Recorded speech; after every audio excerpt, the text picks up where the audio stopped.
Alexis, at what point in your life did you decide you wanted to make films? You've been in research and you've done composing, and you've worked with wave theory and things that are just beyond my comprehension, but what made you want to go in the direction of filmmaking?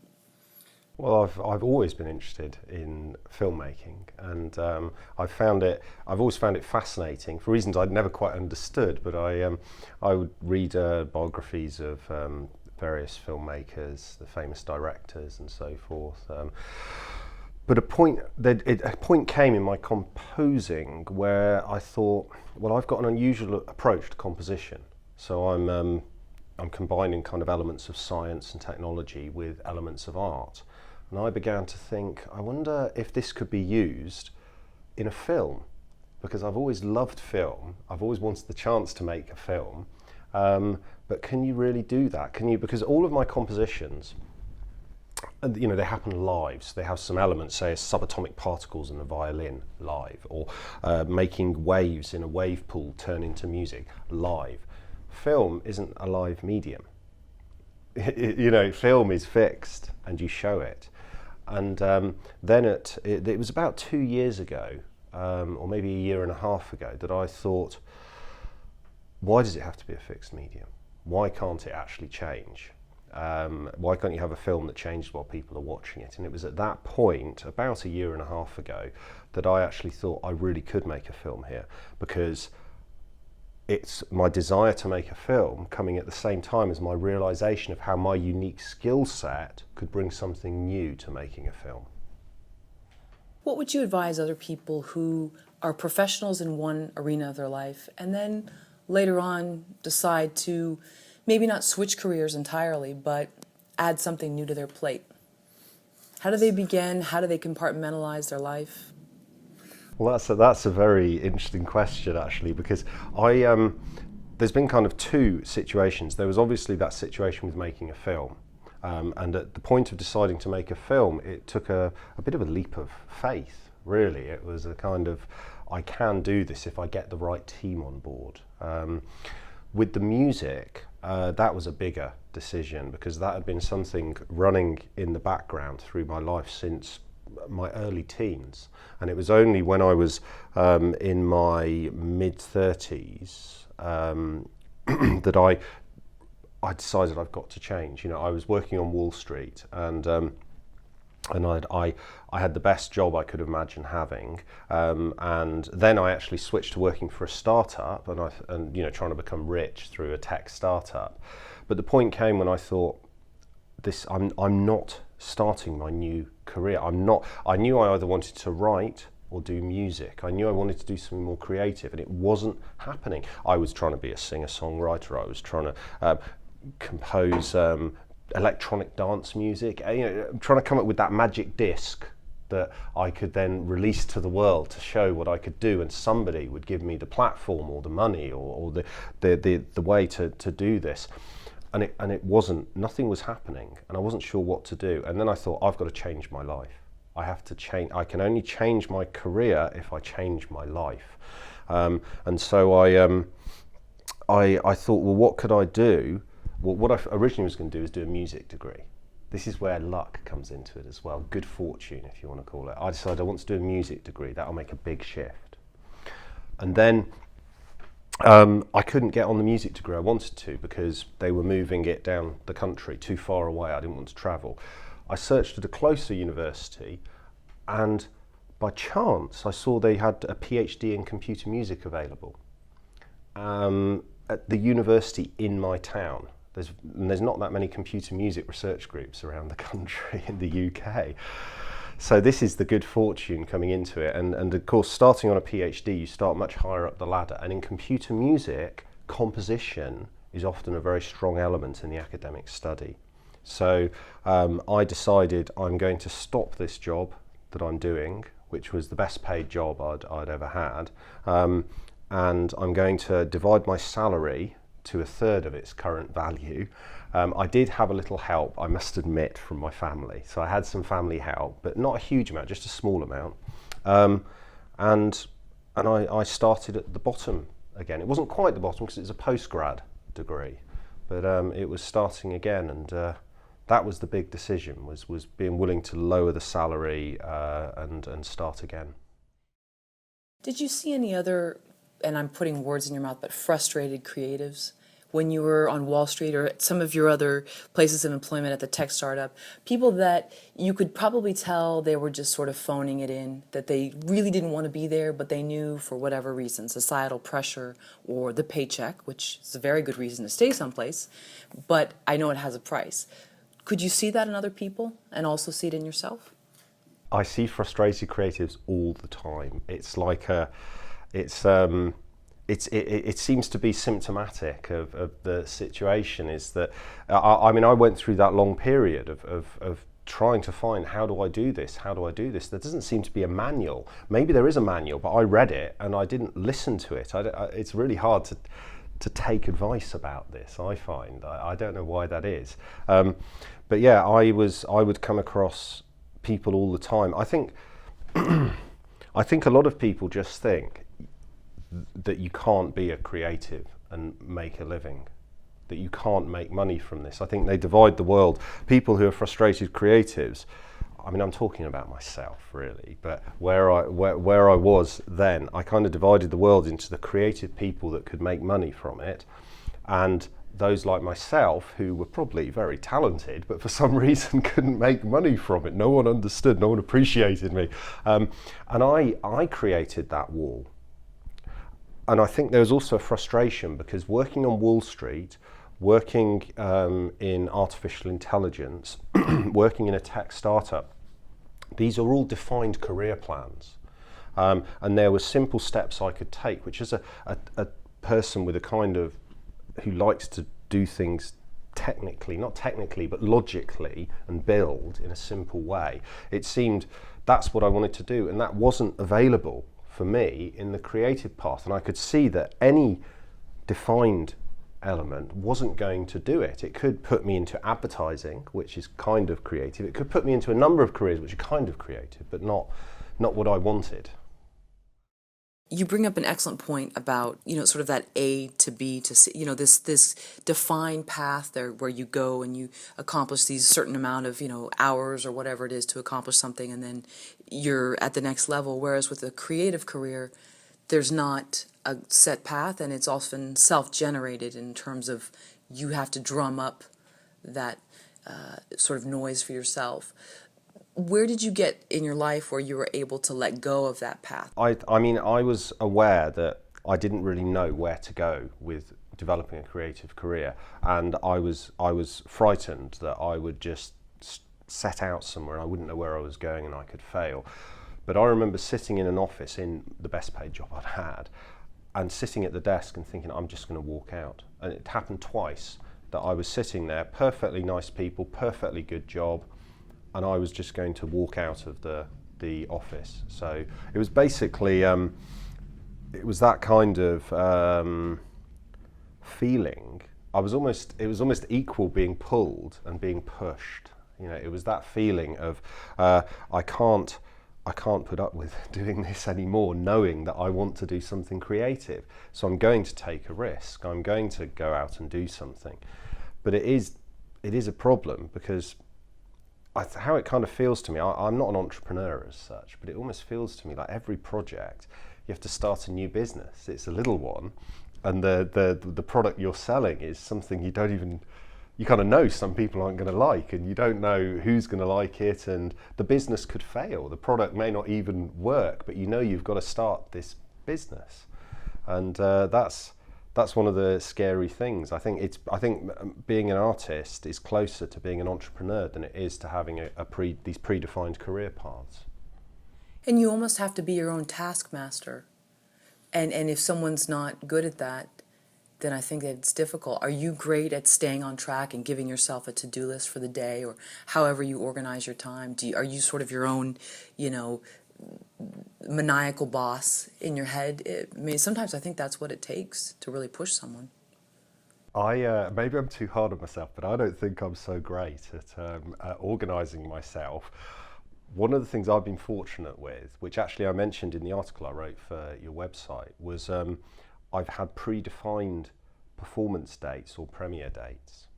That has been an absolute lifesaver, because it doesn't matter how bad a taskmaster I am. I mean, obviously it does, but I've got to do it. You know, I've got to get this thing done. I've got to get it out there. And what also tends to happen is it gets pre-publicized.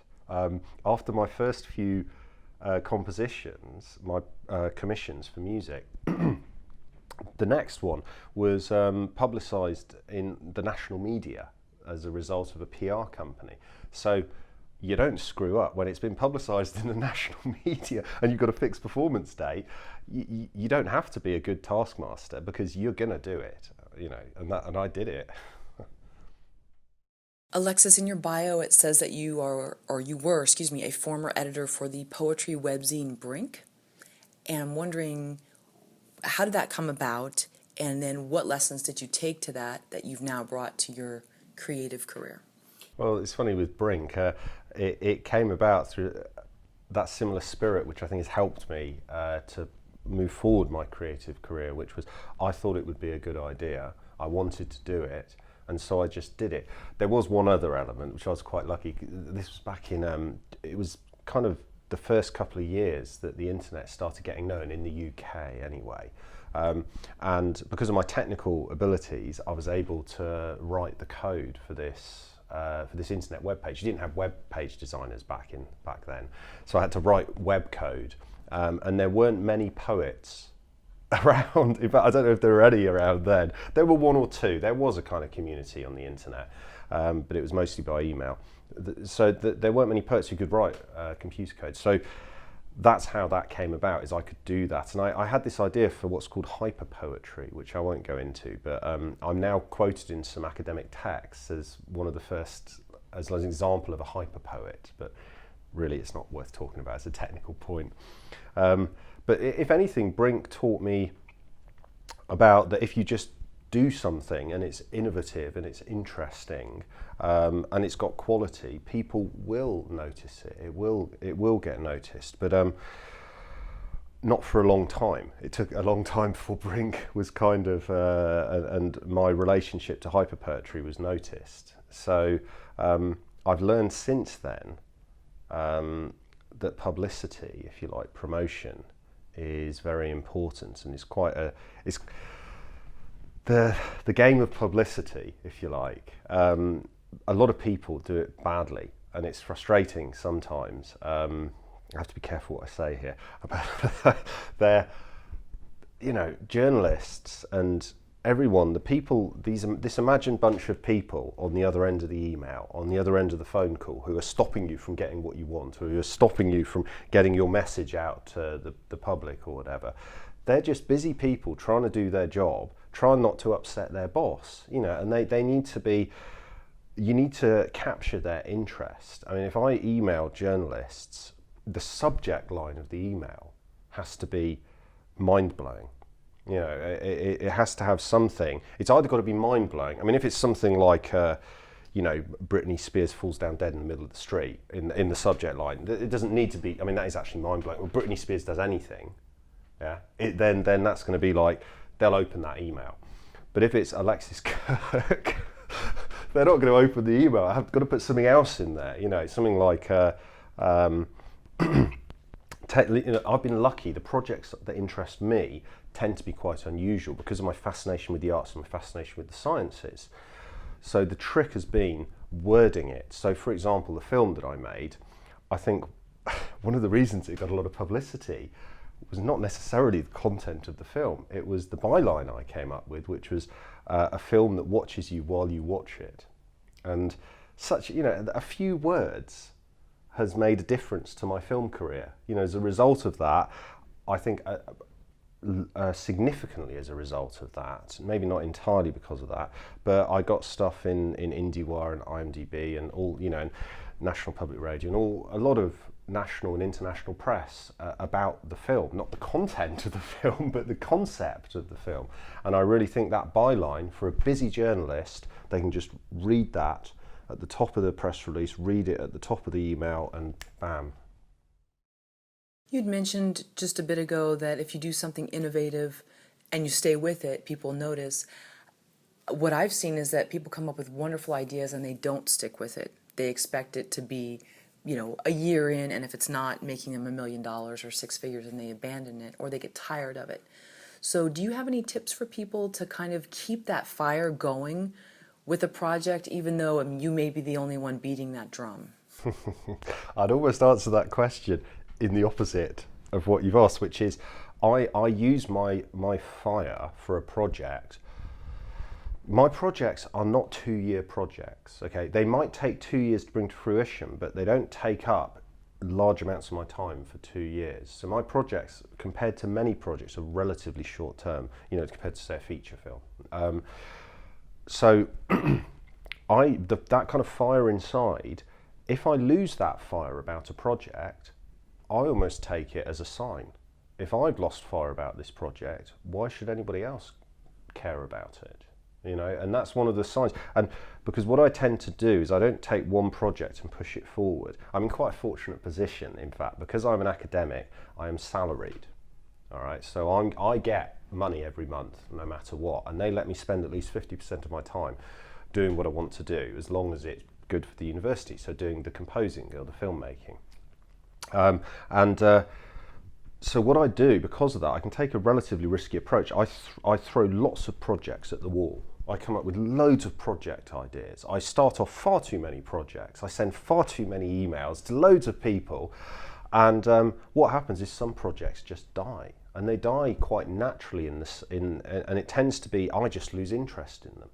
And I do use that as a barometer, almost. There will come a time, even in shorter term projects, however, but for me, it's not about losing enthusiasm. What it's about is just pain. It's just the stress. You've got a fixed date when this has to be shown or performed, and something's gone wrong. I mean, and the emotions are so intense that they override the rational mind. So sometimes it can seem like a problem can't be solved.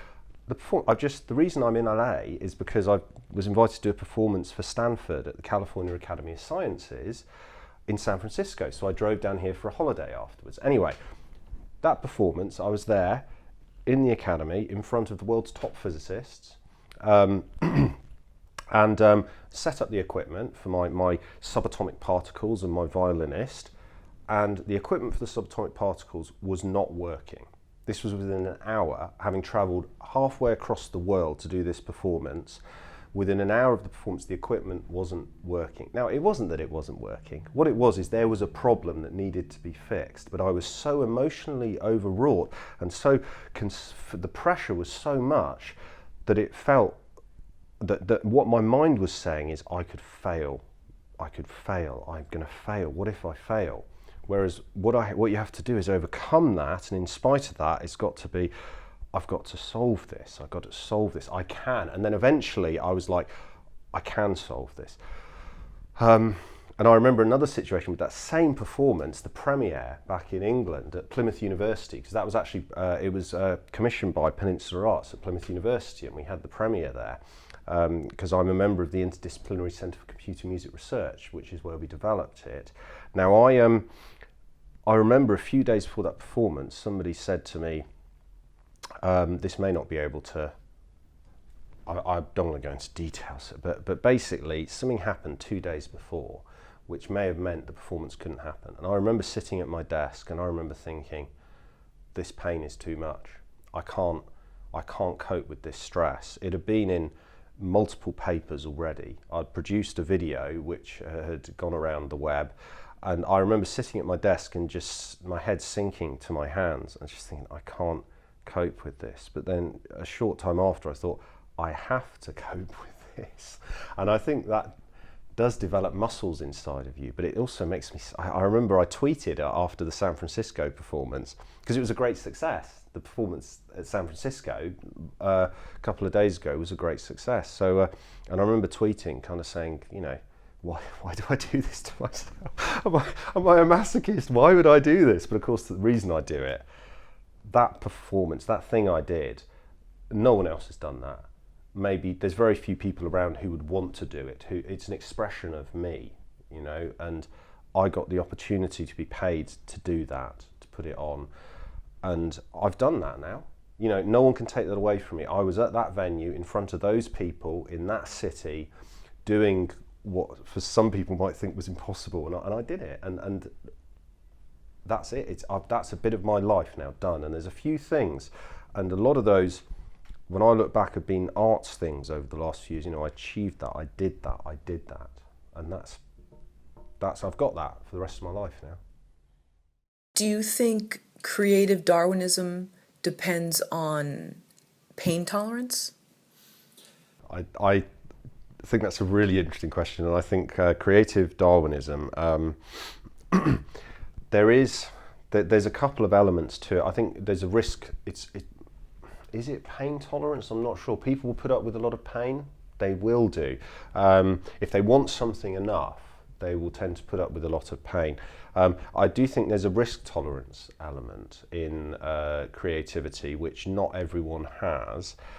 There is another element, which is, I mean, obviously taste is a part of this, but sometimes I see or listen to work and I just think, this is no good. You know, so part of it is that some work is better than others. Some ideas are better than others. That is just the way it is. And I know that because within myself, I throw away 75% of my ideas. They just die. You know, like an extinct species, they die and they never come back. So there is a strong quality element, obviously, but the risk taking is a big thing. And I know sometimes I can see people being impressed or interested in what I do, and I kind of think part of them would want to do that. Not everyone, but some people think, I want to do that. But I've had other people, you know, would they want to take the risk? Because I know other people, very talented people, and they say, I don't know how you can do what you do. Before you've produced something, you let people know about it, so that by the time it comes out, so there's a lot more interest generated about the project. That is highly risky, because especially if it's a good idea, because a good idea and a good product is not the same thing.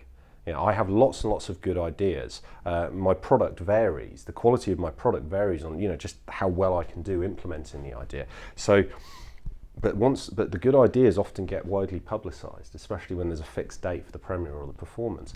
And the risk then is I could fall flat on my face, and then the pain comes in, I suppose. But I would put it more, it's to do with, for the way I approach things, it's to do with risks. And it's funny because I'm not much of an entrepreneur. You know, I'm an embedded entrepreneur. I work at Plymouth University. I have a salary. So am I really risky? I guess what I would find hard to do is freelancing. Now that, I think a lot of people probably who would watch this, they are actually aiming to go freelancing. I don't know whether I look up to people like that or think they're mad, because they are literally in the situation where if their risk fails, they have no money. They have, and it's not just about money either. It's about the self. It's defining ourselves. If I spend 2 years freelancing on a project and I fail, it doesn't feel like the project's failed. It feels like I've failed. My identity as a person would feel like it's failed. That's a risk which I'm not yet ready to take. You know, and I don't need to, because I love writing academic papers almost as much as I love composing and doing films. I think if I spent all my time doing creative arts, I would probably get a bit sick of it. If I spent all my time doing science, I'd get a bit sick of it, because there's those two parts of my brain which need filling every so often. But if I miss out on the creative stuff for a while, that's when I sit at my desk and think, I want to walk out of this room. I can't take it. It almost reminds me of trading in a sense, and almost having a sense of, I don't want to say suicidal, because that's very strong, but in some sense, when you pull that trigger and you trade and you push that buy button, in some sense, you could fail miserably, and there's almost an element of suicide is a very strong word, but you almost have to be willing, it seems like, to risk a creative death or a death of your identity, in some sense, to be like that. Does that make sense to you? It does. Okay. You're digging in an interesting way here, because it isn't, there's kind of this thing of like, if it's great, if you build it, they will come. You know, if it's great, it'll happen. But in fact, there's so many people out there throwing themselves into the road. You know, like I'll give anything to make this work. I'll give anything to make this work. If you're not a risk taker, you know, I think it's going to be hard work for you. You know, I think I intuitively knew that. And it's funny you mentioned traders. I mean, I used to work on Wall Street before I worked at Plymouth University. I was a few years before, actually. I was a quant analyst, a rocket scientist on Wall Street, and I think I liked the element of risk. But I intuitively, I'm not a trader. You know, I'm not really a very good people person. I think traders, you have to be able to read people. You have to be very. I'm not great at seeing what's going on with people, and I think therefore my talents lie more in the creative.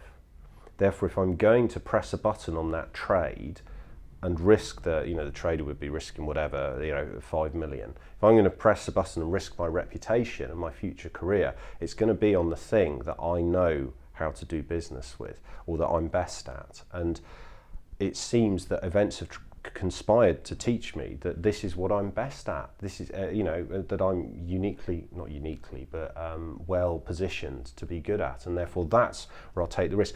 I think that helps. Once you know you've got a unique product, once I know, I'm willing to throw myself into the road. That's a bad, metaphor, but I'm willing to stick my neck out because this is the best of me. And if I'm going to fail with the best of me, then I've failed. But that's all right. But I haven't yet had a big fail. And the good news is that I know that if I do have a big fail, and if this was just after a big fail, I'll be saying a different thing. But I know if I do have a big fail, it will help define my future for me. Rather than destroying me, it would help me to, having to deal with a big failure, I'm sure would have an impact on me in a positive way. I think I'm theorizing here, but you read about it. That's what it is. I read about it. I hear about it all the time. The entrepreneurs, they have failed businesses. I haven't had really a failed business yet, if you know what I mean. So I'm confident that if that did happen, it would just teach me more, and I just have to move on. And so in other words, the payoff can be so great if I take the risk, and the failure, if the risk doesn't come off, is not so bad. No one's going to kill me. I'm not going to throw myself off a bridge. I'm going to pick myself up. I'm going to get back to doing my job. I'm going to go through a period of pain, but I'm going to learn, and I'm going to be a stronger person and hopefully a better artist afterwards. What do you see in terms of parallels for Market Frenzy, Bulls and Bears versus versus projects and the life cycle of projects? Right. The frenzy of different films, the frenzies of different, hot topics, even in the media, versus what happens on the trading floor when people are selling and jumping out. I'll tell you. Okay. Right, a couple of things. Somebody once said about, there was this quote about if you're a soldier, walk towards where the shooting is. But a scientist once said, run away from where the shooting is. And I often think of it, run away from the crowd. I really avoid, once something is in certain well-known technical and culture magazines, I wouldn't touch it with a barge pole. I wouldn't go near it, because that's like the stock market. Once it's on CNBC that Microsoft is going up, that's it, game over. There's no point in getting into that stock then. And I don't mean to make this about that it's all about doing cool ideas, or it's all, this isn't a cold, hard decision. This is about being enthusiastic. This is about going into a project that's going to suck your life energy and eventually put it back in, but suck your life energy for a period of time. And I have to love it. I have to be excited by it, and I have to know I can share that excitement. Now, if I go and do a project which is all being talked about in last week's Wired magazine, some some technical issue that's in Wired magazine from last month. Who's going to care about that in a 9-month time horizon when I do the project? I mean, I won't care about it. I want an idea that makes me feel unique and that communicates to the audience. So it's the best traders, they know what's going to happen before it happens. I mean, that's impossible, obviously, but they are ahead of the markets. You know, they keep an eye on the markets. They might even, the very best traders, and I think you have to be in a powerful investment bank to move this. You can move the market. You know, that's a bit like being a trendsetter, I guess, with films. You know, you can actually, you can move things the way that you want to move them if you've got sufficient capital, whether that's in the markets or in the film business. Within reason, you know, within reason. The markets are huge. The viewing public is huge. You can't literally manipulate the whole market or manipulate the whole viewing public. You've got to be kind of a little bit more clever than that. But anyway, so that's one element. The other element, within projects, there's kind of, as well as these cycles of hot and cold topics for projects, within projects, there's these cycles as well. And at the beginning of the project, you're desperately trying to make people interested and bring them on board, and you want them to buy into it, and then if the project actually takes off and you suddenly have a team of people, these are often quite influential people, and they're people who without them you can't make the project happen, and that part of me, I think, that just wants to control everything. You know, you can't control people. You have a team, and things can get a little chaotic, and because we're all into, you want a team, okay? And this is probably a little bit of a controversial thing, I don't know, but I've always been nervous about, I always remember reading the stuff about, I'm not going to mention any directors, but a particular director who would get his name as a such and such film and script by such and such, and in fact there were like 12 writers and so forth. But I understand why he would do that, because if you've come up with something that you feel, it might not be new, but that you feel is really new, okay, and you're only going to live for what, 80, 90 years, and you've got this opportunity to reach the world, you know what I mean, the public to a degree, what you want your name on it. You know, this is me. This isn't just a project that I was part of a team of. This is me. Or maybe if it is a 2 or 3, if it's genuinely been come up with, and I've known projects where there have been 3 people who've come up with it, and then that's fine. But most of my stuff, I've come up with the idea myself, and it's been, to me, a unique expression, as I've already said. So I go into the project, and then with a couple of my projects, they've got very big, what for me is very big.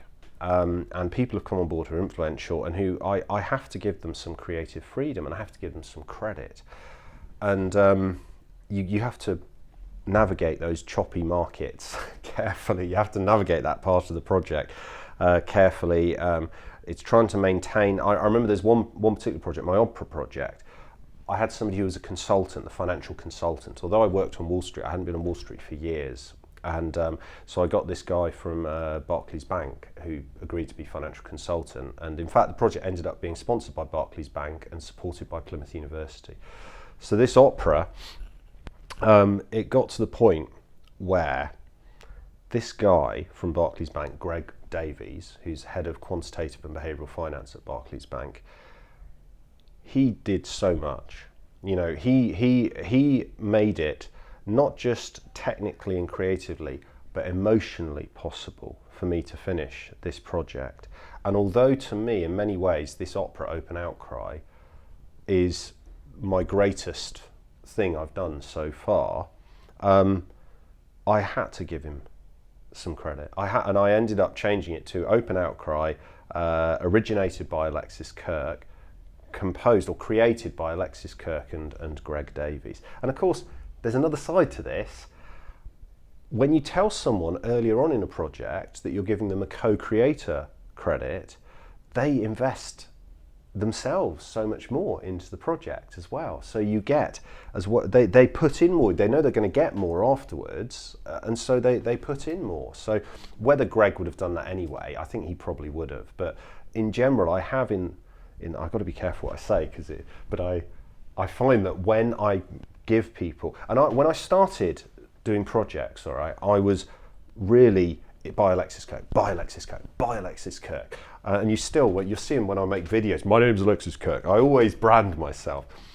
But then a few years in, I read something, The Go-Giver, a book called The Go-Giver. And it said, if you give in business, you know, that's the way to go. And also I follow spiritual principles. I try to live by spiritual principles. I fail 75% of the time. But a key spiritual principle is trying to give out. And so this is the Go-Giver and and so I started to say my pieces, and I post-dated on some of the pieces I did. I post-dated it. I put by Alexis Kirke and another person who contributed a lot to it. By Alexis Kirke and 2 other people. And that's, sometimes I look at it and I think, oh, Alexis, you came up with the idea, you know, you were the heart of this project, and you've now gone and given 50% of credit or 66% of credit to other people. But there's something in me that tells me this is the way forward for me, because if I just try and just make it an Alexis Kirke film, an Alexis Kirke thing, no, I don't mind calling it an Alexis Kirke film, but if I try and take credit for everything, I think it would be like ever decreasing spirals. You know, you need to, even giving I think it's preferable to give someone too much credit than too little. That's my philosophy at the moment. That may change, but there you go. Alexis, there appears to be this sort of, you want to call it class warfare going on in crowdfunding. The celebrity crowdfunders versus the diehard indie filmmakers, the DIY people. And there's a lot of talk about how the celebrities should not be allowed to be on these crowdfunding platforms, that somehow it's taking money away or notoriety away from the smaller little guys, quote unquote. What are your thoughts on this? Well, I should preface this by saying that I'm no expert on crowdfunding. I was associate producer on a short film that did a very small amount of crowdfunding. But I have heard about, and of course I follow the Film Courage website, so I do hear about these things, but I had heard about one particular celebrity getting crowdfunded. And there's an inevitability about celebrities using it, because everybody's trying to get a little bit of extra publicity. There's no guaranteed publicity. Do you know what I mean? Publicity is made by people. It's the journalists that if they're interested, how do you get them interested? You know, these folks are overworked and they're trying to get stuff in for a deadline, and they're trying to look for the idea, and they want to please their editor, and it's like, oh, such and such is the first celebrity to use a crowdfunding website. Bingo. And of course, the clever celebrity or their PR person is going to know that it's a bingo and it's going to happen. So there's an inevitability to this. At the same time, is some of this going on because the celebrities need the money? I know that might sound odd, but I think there's this false idea that you kind of, you struggle, you make it. Oh, life's so easy now. I'm no celebrity, but I know people who've got further than me in the struggle, and it's always an effort. Every new project is a new effort. You know, every day is a day when I feel like Michael Douglas in Wall Street. You got to get up ready to bite the ass off a bear. Now, every day is a day when you've got to move forward. You know, if I'm not promoting my brand, if I'm not, if I don't have projects running, then, you know, if one of the most tempting things, I'm kind of diverging a bit, but it raises an interesting point, and it's something that I think I may have put in the article on Film Courage. If not, it came soon after I wrote that article about Play Your Cards Right, and it's this idea that, right, I did that, everybody liked it, that's great, you know, I've had some press attention, everybody's admitted I'm an artist now, so they can't stop saying, they've got to say I'm an artist, you know, they call me a composer and etc., or they can call me a filmmaker. I've done that, so I can relax, you know, and just enjoy the achievement. Now, it's true, you need to relax and you need to enjoy yourself, but I always I know that if I stopped doing what I'm doing and pushing things forward and coming up with new projects, not just working on the old ones, but coming up with new ones, that I would lose momentum for a start, and people would perceive me differently as time went on. And it would be my intuition. I haven't really thought this through, but my intuition, I can just see myself slowly, talking about that rocket, the imagined rocket, it would be just a slow sinking down of myself, both inside in my self-belief as an artist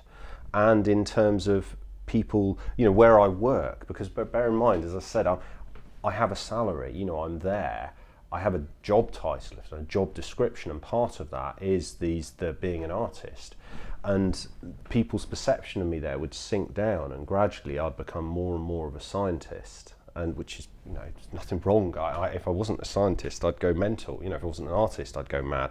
So that's one of the things, and I'm sure that's the same for everyone. I'm sure no matter what degree of success you have, you can't have, how much money you have, how much success you have, you're always going to be, I want the next thing, I want the next thing. The people that aren't like that, okay, would be happy on 30,000 a year.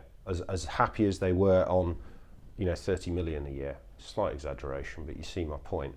There are, most people, we desire is not fulfilled by getting what we want. Desire is a thing in itself, and just fulfilling the first desire will remain, and there'll be a new thing, and there'll be a new thing, and there'll be a new thing. So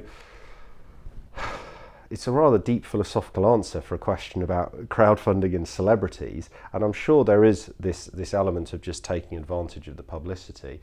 But I also think, that maybe the people that think celebrities shouldn't use this avenue, shouldn't use that avenue, some of them maybe are thinking that when they've made it, that they won't need to use that avenue. The idea, we have this deep desire, I think, that we'll get to a certain point in our lives and we'll have made it and we can relax and just enjoy things. We don't need to keep on struggling. And I don't think that's true, but that may be some of the psychology behind people that are saying celebrities shouldn't use crowdfunding, because maybe they have a dream at the back of their mind that when they become a celebrity, they'll have reached that point where they can relax and they don't have to struggle anymore, so they won't need crowdfunding. They won't need to take advantage of every possible avenue available to get the next project off the ground. But I believe that no matter how successful, how rich you become, the next project will always be a struggle. So I think, having said that, I don't depend on crowdfunding, so it's very easy for me to give that answer. If I was depending on crowdfunding, then it would be to my advantage to fight off the bigger fish. Though, I hate giving a contradiction to everything I say, but there is one thing. It may seem that by stopping celebrities using crowdfunding, that you're saving more for yourself. If you depend on crowdfunding, which I don't, then you'd say, well, I want to keep the celebrities out of there, keep the bigger fish out of there. But there is another side to that, which is that crowdfunding, it has two sides. It's like trading. You have a seller and a buyer. So you're selling something and you want the crowd of buyers to come in and to give you funding. The size of that crowd has a large impact on whether you reach your goal or not. How many people knew about things like Indiegogo and so forth before a celebrity comes in? If a celebrity comes in and it gets broadly publicised that such and such a site has been used by this celebrity, you've got to wonder if maybe 10% of the people that read about it maybe might even go online and look at this website, a website they would never have looked at otherwise, and maybe a proportion of them might see your project. Maybe a portion of them might start searching through, see multiple projects, and maybe more money will come in. So there is a question which I don't think we have time to do the cost-benefit analysis now, but celebrities could well bring more buyers to the market. Though obviously they may suck up some of those buyers. So I think it's an unresolved issue, but I do think some of it is probably driven by this idea celebrities somehow are in some protected position, and they're not. They've got to fight every day to keep their career going. It almost seems as if there's a school of thought that some people should fill out a financial aid application before launching that go button on a Kickstarter or Indiegogo site. And I'm just paraphrasing, but how do we know someone really has X amount of dollars in the bank? Do you think that should be part of the prerequisite for launching a campaign, is to go through almost like a college financial aid application? Well, what do you have in reserves? What's your monthly income? Things like that. Or is it also about generating a fan base? Generating a fan base. There's a question. I've never solved the generating a fan base question. I tried to generate a fan base when I was trying to be a singer-songwriter, trying to do electronic music, and so I tried these sort of things, and I found it very hard to do. I found the key thing for me was generating the performance and showing opportunities and of sufficiently interesting projects. So the whole fan base thing for me, a lot more people hear about my work than see it, because at the heart of my work is these unusual ideas, and what will often happen is the ideas get propagated widely and I get interviewed about the ideas, but then the project is kind of shown in a performance venue at Plymouth University in the southwest of England, or or in a cinema at Plymouth University in the southwest of England. We had a performance in San Francisco, so they do get around. My fan base is kind of, if it could be called such a thing, has been brought about by emailing, by tweeting has been a lot of it, and also just people reading about what I've done and contacting me. It's something I've not really thought about. I've just noticed people taking interest in what you're doing. In some ways, I try not to think about it. That might sound awful, but I don't need to think about it as much because of the fact that I have these ideas-based projects, and the ideas get widely. It doesn't cost anything to distribute an idea. It doesn't cost anything to release an idea. It's very easy, and then new opportunities come up to do the next thing. So I don't need 100,000 people each paying $3 each or $5 each to finance my next project or to enable me to move on to my next project. So I don't tend to think that way. So as far as it goes with the crowdfunding site, I have. Do you think that would be fair to keep the quote 1% of filmmakers, if you want to call them that? And we don't even know if that's really true, but the perception of them being in a higher income bracket, probably it is true, but to keep them away from crowdfunding sites because they don't need it. They don't need the money. I can't see this being an ongoing problem.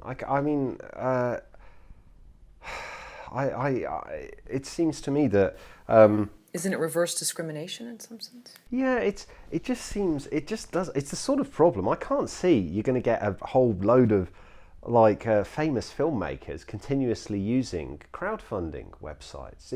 It's like if I was in a position where I was well known enough that if I used a crowdfunding website, it was news that Alexis Kirke had used a crowdfunding website, I would use a crowdfunding website, but I'd use it once.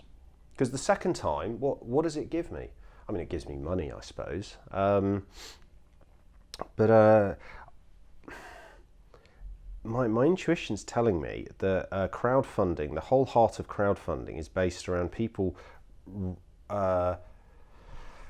who have not, I hate to use this word, who haven't made it. It's an awful phrase, but I don't know what else to... People understand what I mean when I say that, yeah? And so you've got the people, the sellers who haven't made it, if you like, so they need to raise this money, and then you've got the buyers who want to be part of a project. Now let's face it, no one's expecting to be able to be part of the next Steven Spielberg movie. I'm not expecting to be able to email Steven Spielberg and say, listen, good luck, here's $100 for your next movie, and then to have his third AD be in contact with me regularly, telling me what's going on. There's no one's expecting that participation. I think that with crowdfunding websites, you also get this sense And it worked with MySpace. When MySpace was going, you'd get musical artists on MySpace.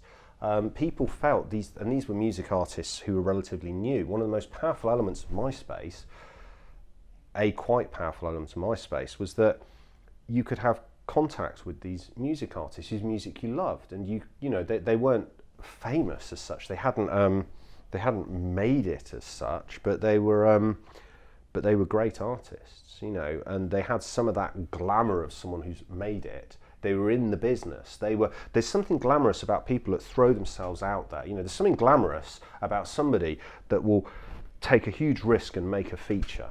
It doesn't matter whether they're Steven Spielberg or whatever. There's someone that will do that, someone that's in the film business because they've taken that risk, and they're working with a crew. Something glamorous about somebody, and they're putting themselves out there with a script, with direction, whatever. Somebody who will record a song. They'll write a song, they'll record it, they'll pay the money to go into the studio to do it properly. They'll make a real effort, and they're putting themselves out to look stupid by doing this. They're taking the risk not only of time and money, but of looking stupid, because I think so many people, we fear that if we try and look like a successful artist, we're going to look stupid. I think so many people feel that.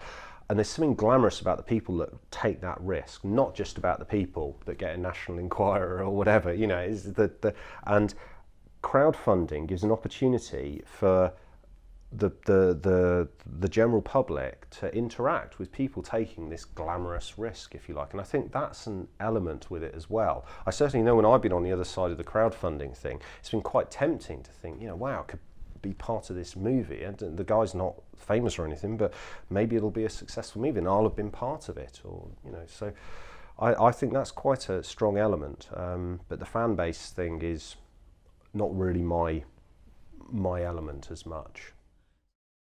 The May 2013 cover of Time magazine is entitled "The Me, Me, Me Generation.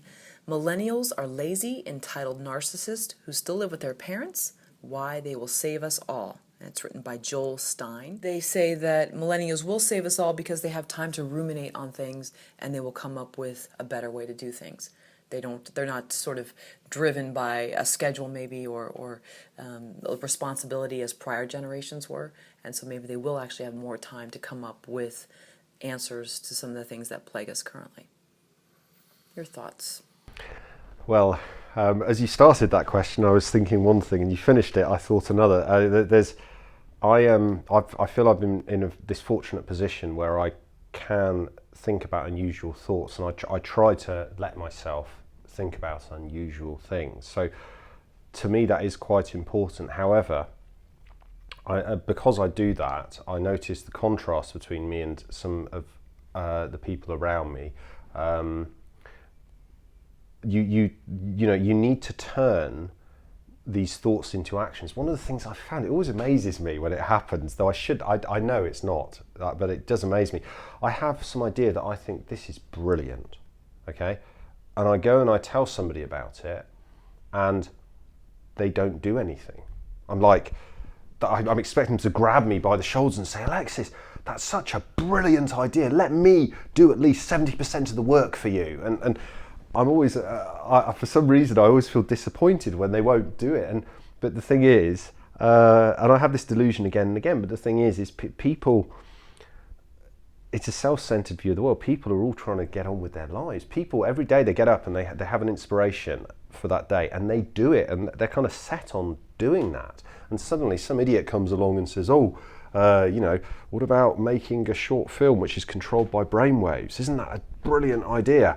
And that person's like, yeah, sounds really interesting. And then they carry on doing what they need to do.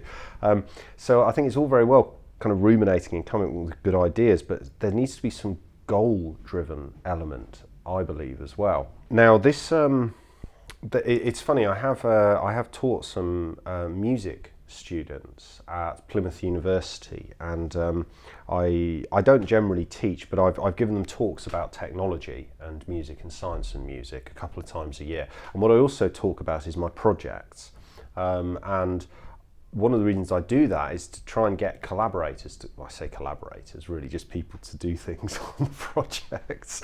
Like, for example, I had one where I controlled a wave tank with Wii Wii game controllers. I stood on this gantry over a large research wave tank, and I would move them, and I could make waves be generated in the water, and then the waves were turned into sound by height sensors. So I was kind of playing this swimming pool sized wave tank as an instrument, and at the same time there was a mini wave tank behind me which had 7 people in it doing what's water drumming, inspired by the Baka African tribe, where they actually slap and pummel the water to create rhythms. But the point is, these 7, they were all undergraduate students at Plymouth University. And I remember when I was trying to get people interested in the project, and I don't think this is unique to any particular school or university, you found there was a divide between kind of the goal-focused people who would kind of make a commitment and turn up and really buy into a project, and the people who seemed very interested, but they always seemed just a little bit too busy to turn up when you needed them. And I was fortunate, you know. What I did basically, if I felt that somebody was not interested in the project, I would rather have fewer water drummers than risk having someone disinterested on there just to fill a gap. I was fortunate I ended up with 7 people. You have to have some leeway because these people weren't being paid. I gave them a co-composition credit on the second movement of the piece though. So, you know, so I gave them something. But, you know, so they're not getting paid. So you can't be like a taskmaster. You can't be like, you must do this, you must do that. You're 10 minutes late. And then, but you get a sense if people are committed to doing it.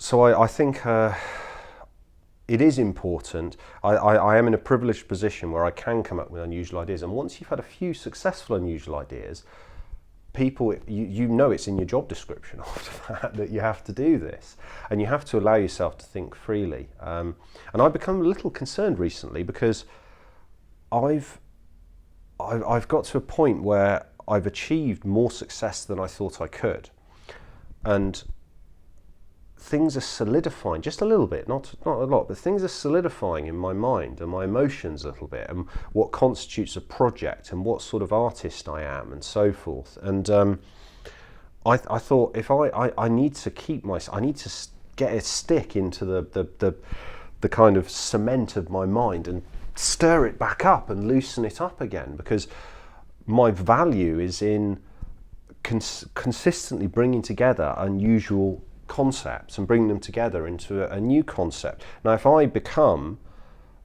a person that does that in a predefined way, it's very hard to explain, but I need to keep spontaneity in what I do, and I need to keep, it's like there's part of me that's nervous about reading too much about my field, because I worry if I read too much that's close to my field, that I'll get fixed into thinking how other people think about it.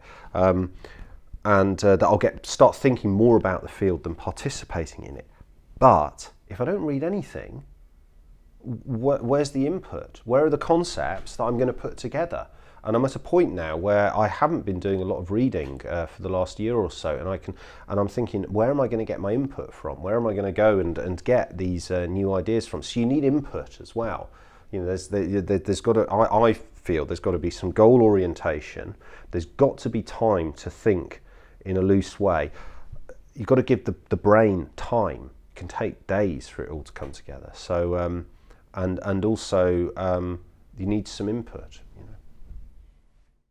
Going back to what you said about goal-oriented people and referring to the students that you had initially talked about, do you think that people are just naturally goal-oriented? They're just out of the womb that way, or that they can develop that over time through trial and error and pain and all of that? I think that we are, as a species, we are goal-oriented. I think it's a natural thing, and it's something that I think, to a degree, you need to fight against. I think where it can be a problem, it's not so much that people aren't goal-oriented as the goal is always just over the horizon. So it's this idea of, I'm not doing the thing I really want to do. So I'm not going to set myself any serious goals at this point, because my serious goal is that I'll be working in this career, earning this amount of money with this amount of recognition at some point in the future. So that's where then I'm really going to start picking up the opportunities. I'm really going to apply my energies to everything. Whereas the truth is, you have to set goals earlier than that, and you have to buy into them earlier than that. It's no good if all of my energy is put in some goal that is happening 2 years from now, and I'm not doing anything significant until that happens. I'll never get to that goal. I need to commit to something now. I need to emotionally involve myself in something now. I need to see the opportunity. It can be hard to see opportunities. I was given a book as a present called Yes Man or something, and it was this guy who promised to say yes to everything for a year. He had lots of interesting opportunities, and I realised that I was being a yes man in the positive sense. I was saying yes to. There's that movie as well, wasn't there? What do you call it? Jim Carrey, Yes Man, was it? So I realised that I was saying yes to a lot of things, and I realised how important it was. Every project that would come up, I'd say yes to. I wouldn't say, "Oh, this isn't cool enough," or "this isn't exactly what I want to do, so I'm going to say no." And I think one of the things that helped me say yes is I knew where I wanted to go, not the direction. I didn't know precisely what needs to be done to get there, but I knew this was it. I wanted to be an artist. This was it, and this was what I divided my salary by 0.33. No, that's multiplied it by 0.33. Well, I lowered my salary by 2/3. I was in this new situation. I was trying to do art, but I was perceived as a programmer or a researcher in artificial intelligence, and I had to say yes. I had to say yes to everything. If it was a real project. That's an interesting element, though, that I hadn't thought about. When I look back at the things I said yes to, they tended to all be projects that were almost guaranteed to come to fruition. That's one of the things that's, and I think sometimes maybe that does make a difference. Maybe that's one of the reasons I've sometimes found it hard to get people to buy into a project, because they've maybe bought into projects before that have not come to fruition. And I always do projects. I told you I kill off a lot of projects naturally, but if a project gets to the point where, I'm talking about a performance and all that, then this project's going to come to fruition. So if you buy into this project, there will be a performance, there will be a showing, there will be something. Look at what's happened with my past performances, my past showings. And I think sometimes people are so used to being involved in projects that never really go anywhere or never really finish or never achieve their potential, that can lower their goal orientation. So they're always thinking that the real project is somewhere over the horizon, the real satisfaction is somewhere over the horizon. Of course, I'm not a psychologist. You can probably guess everything I'm saying is from my own experience. I talk about other people. I'm just extrapolating from how I've been, and it all, the most wise words on this, and most convincingly worded words on this are just the Pink Floyd song, Time. That the lyrics, I'd say for anyone that's waiting for that big thing to happen, listen to the lyrics of the Pink Floyd song Time if you haven't already, because it puts it in such a simple and yet effective way. And I heard it for years before I actually truly, through the pain of sitting at that desk, knowing I didn't want to be there, actually started to use the time that I had. Alexis, your film Many Worlds, why did you use an improv-based script as your guide? Well, okay, I have done some writing in the past. I call myself an ex-poet because I actually went through a period of trying to develop a career as a poet, which is very impractical. You have to teach poetry as well. It's a very difficult thing to do. So I've done some writing. I wrote a load of short stories once, which I did send one of them off. So I had some writing experience. I wrote a novella once, absolutely nuts, that novella.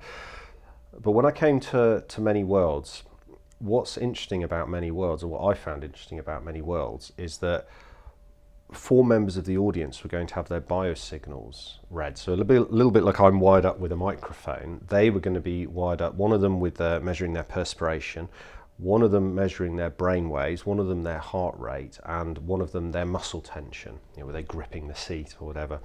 And then this would be analysed by computer, and a different edit of the film would be selected live in the cinema based on what's called their arousal level, basically, depending on how physically intense they were coming over as being.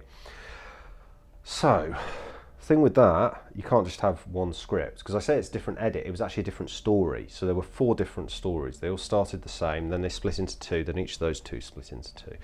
Now, it was just a short, but still, writing 4 different stories for my first script, it not only seemed like a very hard work to write these 4, because writing 4 short scripts and writing one script that has 4 ways through it is very different, because when you write 4 short scripts, they can all be different. They can be different styles, different stories, whatever. But when you write 4 scripts where it's actually one script, they have to have a coherence of storyline and a filmability and all of these things, which are very difficult to do. Would have been, for me as a first-time scriptwriter, would have been very, very difficult to do.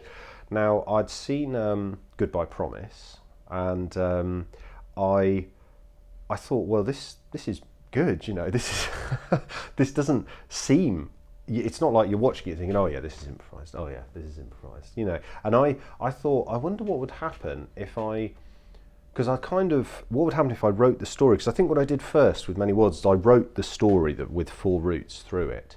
And when I say write the story, I'd literally, just as it came to my head, she does this, he does that, he says this, she says that. And you're not going to write the whole script that way. And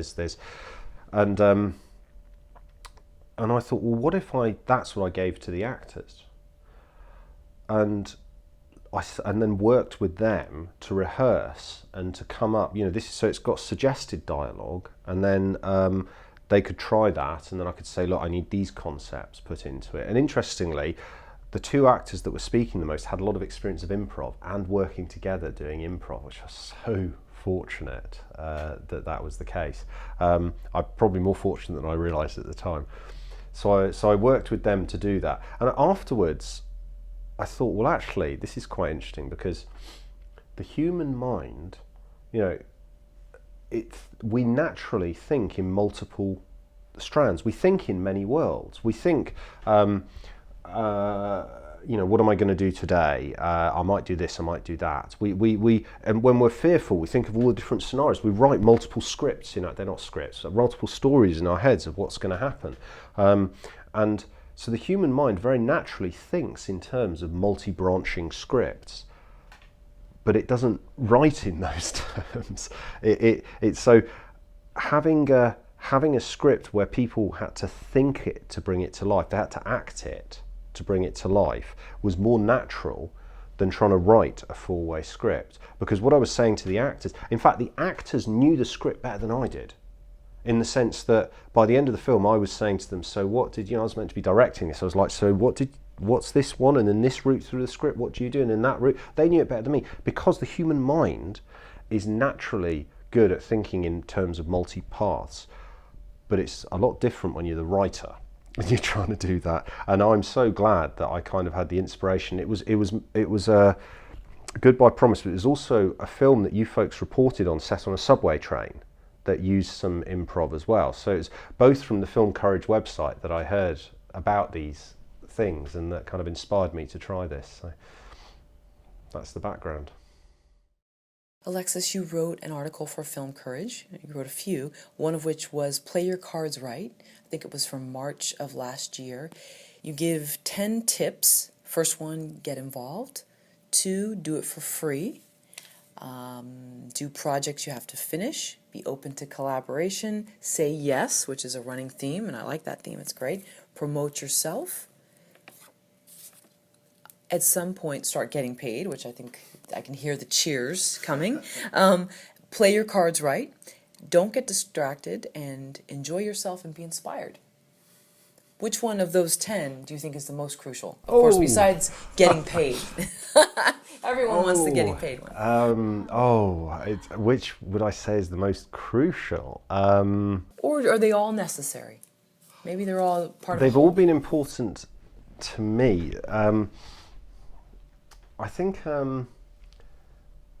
one of the things, doing projects you have to finish, for me is particularly important. Just because I tried, I remember when I was trying to be a dance music artist, and so many tracks I'd never finish. So that concerned me. And I remember the first time, it talks about it in the article actually, the first time that I had to finish a project was for this 1 hour 20 silent film, a classic silent film called South. And I had to write an hour and 20 minutes. I'd never written an hour and 20 minutes of music in my life, and I committed to it, and I did it, and it went into a brochure that it was going to be happening, and the ticketing was done, and I realised it just changed. I think from that point on, it changed my whole approach to things. You know, when you have a deadline, when you have to do something, because I'm not very good at setting myself deadlines. I always say to myself, not going to rush this project, I'm not going to rush it, I'm going to get it all done, I'm going to get the most stressful stuff done at least a month and a half before, and then it's a week and a half before I'm like, oh gosh, I still haven't done this, I still haven't done that, I still haven't done this. I'm trying to think what else on there has really... Well, be open to collaboration. I find that interesting because do you think sometimes it's better to do things yourself? I know you said that you brought in someone great from Barclays that helped out and really was a strong person in that project. But do you think sometimes it's better to just have it be your own vision, or is that maybe too selfish? Maybe that's the wrong attitude.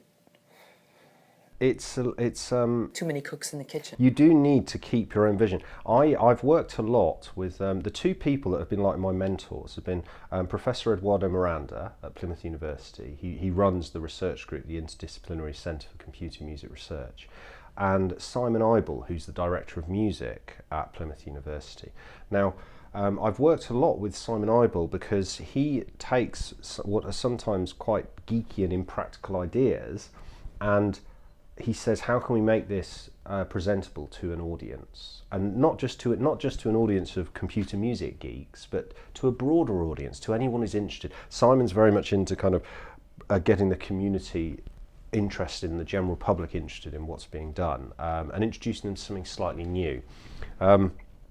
Now, sometimes he would say, what about if we did it this way? And a lot of the time I'd be like, yes, good. Yeah, I remember my breakthrough piece, Sunlight Symphony, which is the first time I got in the media, like nationally, a few times for that. My original plan was because what happened in Sunlight Symphony is you put light sensors on this huge building, and they were connected to a computer music instrument. And what would happen as the sun rose over Plymouth, my hometown, it would play the building like a musical instrument. So it's called Sunrise Symphony, and you'd hear this music getting louder and more complex as the lobby of the building got lighter. Now, my original plan was this piece would be 24 hours a day, 365 days a year, with 32 light sensors. And Simon Eibel said to me, can you do it with 8 light sensors in half an hour? Sure, no problem. And I said, I can't remember, I probably flustered. I was like, maybe, yeah. But I thought, well, this is a heck of an opportunity. You know, this is, once again, I was in the first year or so of my career. People tended to think of me as a scientist and a technologist, and rather than an artist. And I thought, I've just got to say yes. I've got to say yes to this. And the thing is with it, it didn't compromise the core of the vision. And this is what and the core of the vision was sun plays a building like a musical instrument as it rises. That was the core of the vision. And it's been the same with a lot of my pieces, a lot of my performances or the film. There's been a heart of the piece which has come from my heart and which I will defend It's my job to defend it, because there's a temptation. Is there a temptation? It's not really been a temptation, but one possible route with a piece is when it gets really hard, that you compromise, a lot, like the heart of the project. But what's the point? I'm not in this. I know sometimes people think I'm a massive self-publicist and I just like to have my name in the papers or whatever, but it's not that. I do like my name in the papers, but I like my project. My project's a part of me. It's me and my project. Seeing that recognised is important to me, and therefore what the project is important to me. So if I haven't defended the heart of it, and sometimes I've had collaborators, by meaning the name is there, I've said to them, I will call it By Me and You, this performance, this project, I'll say it's By Me and You. And I've had them say the week before, when it's going really getting bad, saying, look, we could just fake this bit, or we could just drop that bit of it. And I'm not a great people person, like I said, I'm not a great negotiator, that's one of the things, but I just know I have to say to them, probably with a similar tone of voice that I said to Simon Eibel, the director of music, maybe can we just keep it the same way, but this time defending the heart of the project. And I find it very hard to do. I hate conflict. So, but you got to do it, otherwise what's the point? If I lose the heart of the project, what's the point? And my job is to know one of my jobs is to know the difference between the heart and the stuff that can be compromised. I heard an interview from Michael Apted, who's the director of many films, and he was the originator of the WEBSERIES. It's the British documentary about the various school children who've then grown up and they've followed their lives, and 56 years of filmmaking on, I don't know if it's 56 years, but it's several years, several generations, several decades of their life. He talked about how he noticed that the people that devoted their lives to family seemed to be very happy and content with who they were, whereas the ones that were driven more by their careers, and he admits to being one of them, sometimes missed out on certain joys. And I'm sort of paraphrasing what he said. Going back to being self-aware, you were talking about maybe being a people person versus not being a people person. How important do you think it is for someone to be self-aware in order to propel them to a next level? Because if you're not, it seems like you would just stay stuck. What a question. This is something I've learned in maybe the last couple of years. I'm a little nervous you've asked this question, but I will be honest.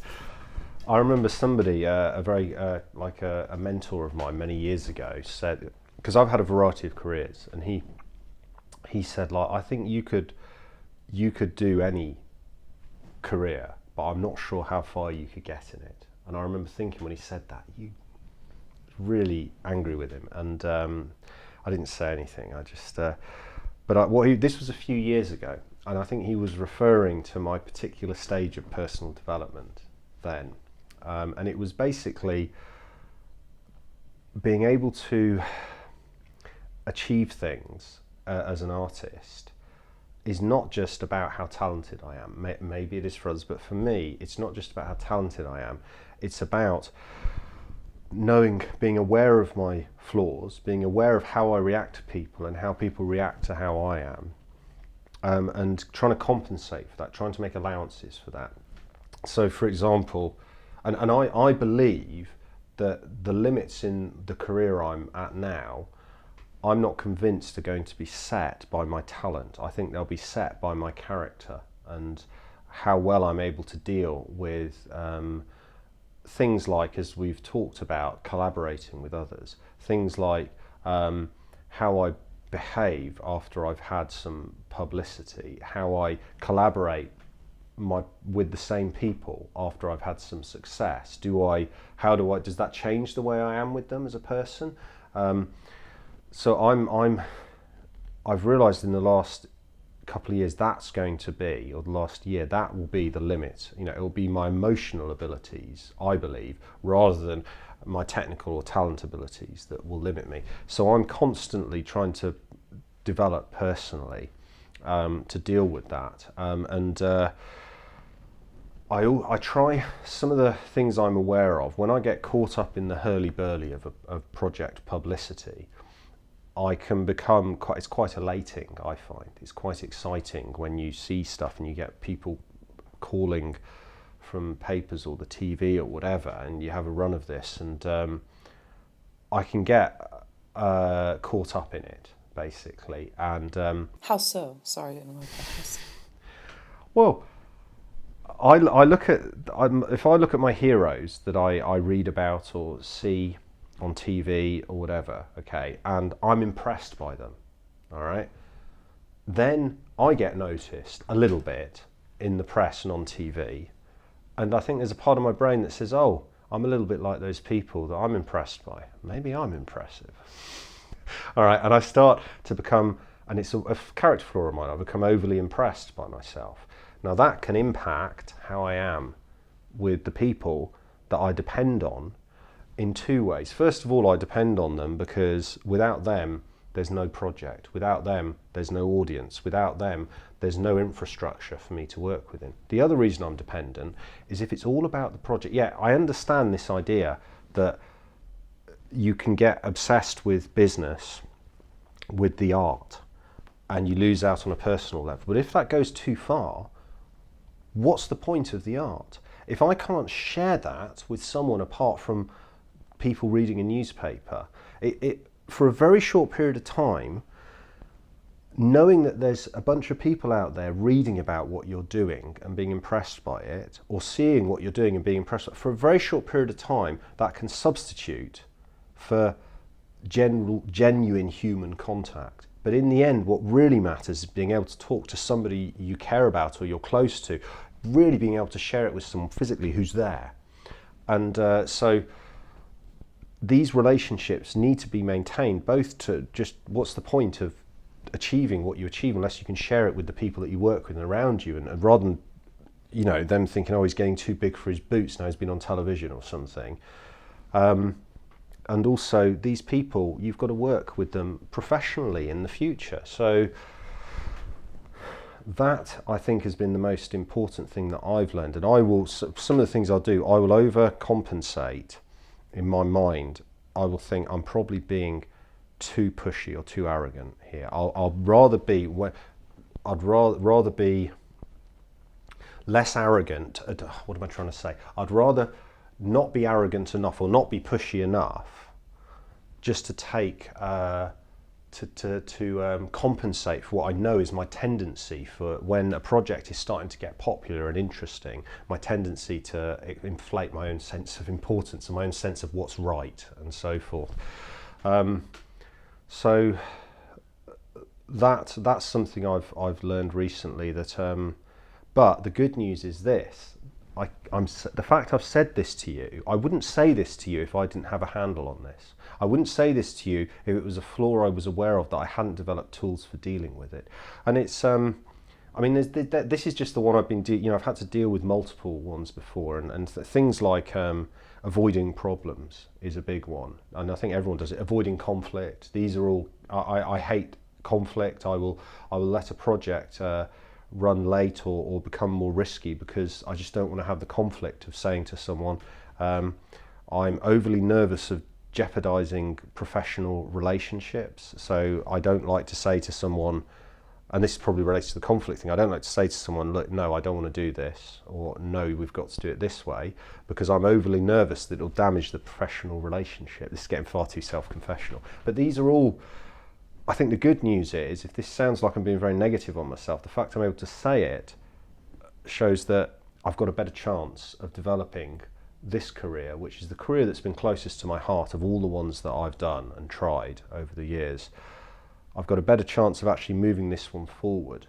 Because in the end, art, for me, maybe it's different for others, but for me, the meaning of art lies not just in the art, but in people.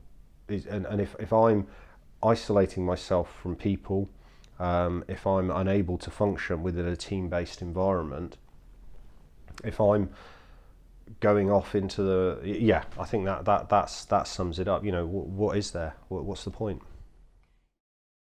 Is there a way to be a yes man, to say yes, but without being a pushover and without compromising your integrity, your beliefs, your deadlines, all of that? How do you be collaborative but still, steer the ship? Well, there was the yes man thing has been a lot to do with taking on projects. And I remember when I said no to my first project, and it was only about a year ago, actually, maybe slightly longer, that and somebody asked if I could do something, and I just said, and I went away, and I came back and said, look, I'm sorry, I don't really have time. I did consult with a mentor of mine, and I said, look, I'm sorry, I don't have time to do it. But then when you're in the project, the key thing is knowing what I want. Here we come. Kevin Spacey, Swimming with Sharks. What do you want? That's what he says. What do you want? He says to this guy who's worked in hell as a year or whatever as his assistant to make it up the Hollywood chain, whatever. I'm sure it's heavily fictionalized and make-believe, but, he, what do you want? And the guy can't answer him. And I remember while watching that movie, I don't know the answer to that. This was years ago I first saw it. I've watched it since. The thing is now, when I do a project, okay, a lot of the projects that I have ideas for, they die. The ones that live, I know I want, okay? And when that project starts, I know what the heart of it is. I said this in another question you asked me, I know what I want because it's at the heart of the project. It's the idea. It's the violin with the subatomic particles. It's the opera singer trading stocks. It's the sun playing the building as a musical instrument while it rises. That's what I want. Everything else can be done around it. If you want to change that, so far no one has made me change the heart. And I don't know if that's me. I don't know if that's because I've defined the projects well at the beginning. But if someone did make me do that, here's an interesting thing. I have had to do fights, but it would depend who it was. If one of my mentors told me, you have got to change the heart of this project, I'm so fortunate in my position and the people I've got supporting me. There's a handful of people who they could actually say to me, you've got to change the heart of this project, and I would do it, because all this myth about the self-sustaining artist, not the route I'm going down. I am dependent on a number of people, so I would compromise, because I know I wouldn't have to compromise forever. If I had to compromise every project, I'd start to lose what makes what I'm doing unique. I hate to sound unpassionate after saying all that, but the truth is I'm damn lucky to be doing what I'm doing, and I'd be willing to doing something damn slightly less interesting than what I'm doing, and it'd still be really interesting, all right? And I'm aware of that, so I know that I could compromise quite a long way with what I do and still feel incredibly fortunate to be what I'm doing, to be doing what I'm doing. So on the one side, there's that part of me, and I think that's a sign of maturity, because when I realize how fortunate I am to be doing what I'm doing, and even doing half of what I'm doing, I'm not going to jeopardize it by allowing my character flaws to run riot, so that's one part of it. But at the same time, I think that people do seem to value at the moment the hearts that I've developed for the projects. So I am able, so they don't seem to want to, they will let me defend it. They won't draw a line in the sand and say, you have to change the heart of that project or whatever. That hasn't happened to me. And I think it will happen rarely, as long as I can be flexible. And it's another of those questions, another of those things in the article, Play Your Cards Right. It talks about never be satisfied, because I think the minute I just start doing a carbon copy, and maybe at first people won't realise it's a carbon copy, but I will.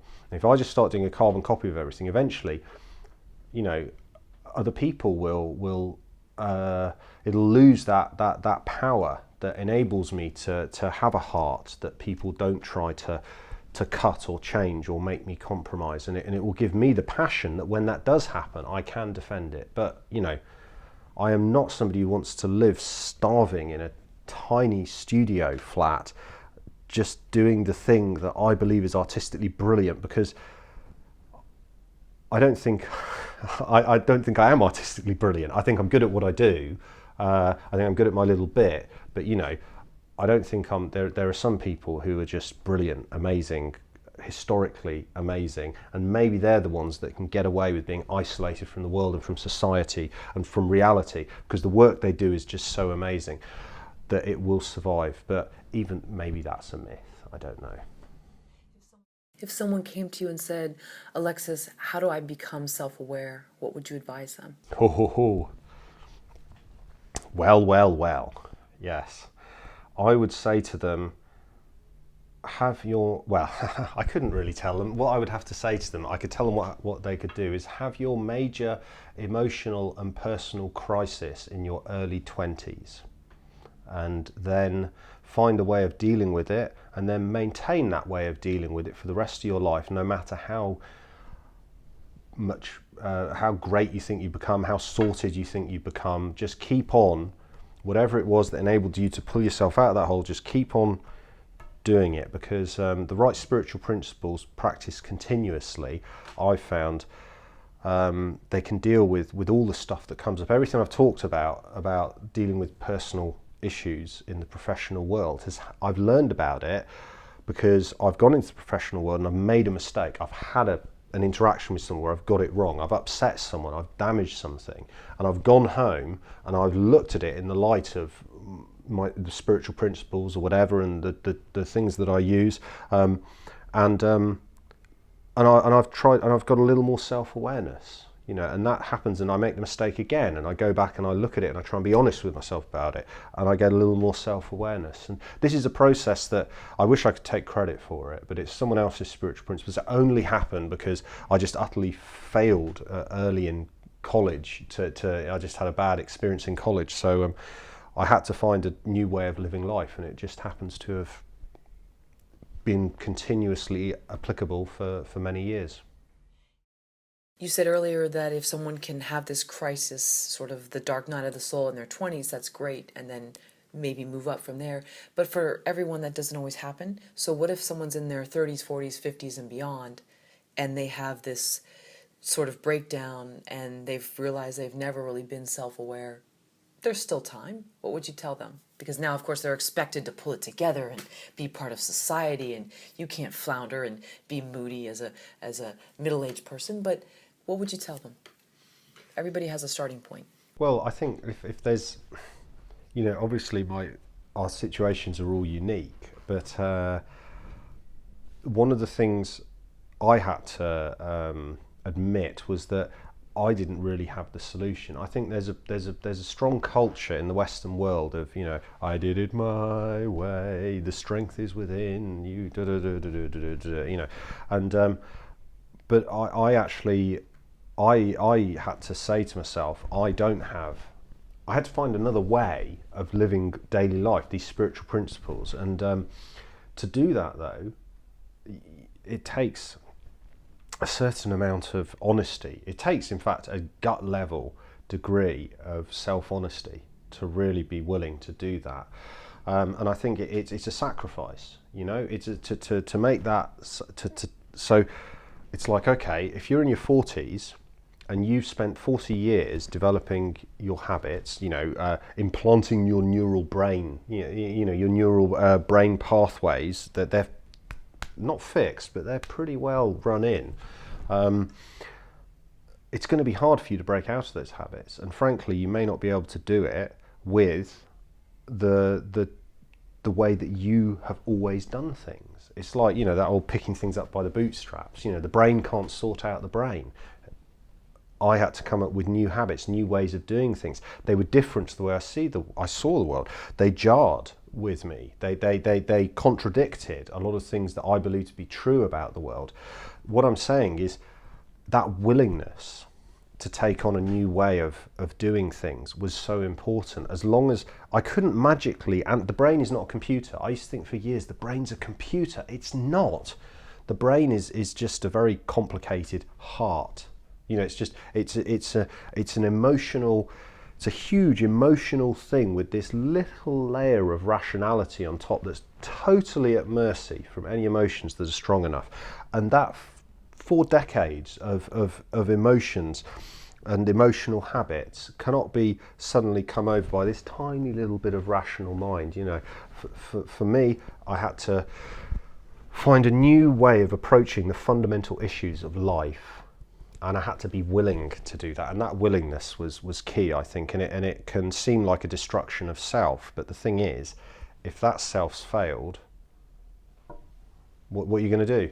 How do you serve it? The self cannot service the self. You know, like servicing a car. The self cannot service the self. You need to bring in something else, and that's what I had to do. I had to. It wasn't like some big insight. Oh, look! I'm ready to change. It was, I had to. I felt I had no choice but to try a different way. So self-awareness, you think, is really important, especially to propel someone to their next level, because if things are still so status quo, then nothing's really ever going to be... I'm sorry, I'm not even sure where I'm going. The thing is, we have so many... I don't know if this is just, but the papers love to tell stories about successful people who screw up. So does that give a false image that you can be successful and screw up? I think it might do. Maybe there are people who are just so talented or so lucky that they can screw up repeatedly but still have some success. I'm not one of those people. I mean, I'm not even anywhere near that level, but what I mean is I'm not one of those people who can have any level of success if I don't deal with my own flaws and don't have some self-awareness. So I think there's, like, if you're like me and you're watching this, then you know, you can't be like Britney Spears, I keep on using her as an example, who can shave her head and, you know, go crazy and still then have a successful music career afterwards. You know, that wouldn't, with me, I can't shave my head, I can't go crazy. I just have to keep on trying to develop personally, develop professionally, and see what happens next.